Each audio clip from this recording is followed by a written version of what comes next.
বিকাল করে গেল গা গরুর লেগড়ে ঘাস কাটা লাগবো যাই ঈদের তো খ্যাতি নেই গে দেখি পরে খেত থেকে ঘাস কাটা দিব যাই দেখি হ্যাঁ এটাই তো ভালো গাছ আছে সুন্দর গাছ আছে এই গাছটি কাটলে আমার এক হাউস গরু খাওয়াবো মেলা গাছ পরে গেছে দেখে আসি কি অবস্থা গাছপাতা তো চোরে চুট্টার বাইরে গেছে দেখে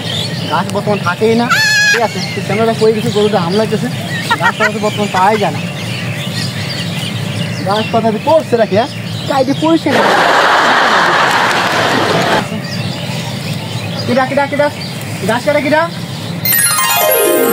এই গাছগুলো আমার কাটতে হবে না আমরা তো অন্য আহিনে আজকে এলাম প্রথম কটা গরুলে করে ঘাস কাটা দাদা তোমার এই বিবেক আরে বাচ্চা এটা কি বিবেক কথা আহিনে তো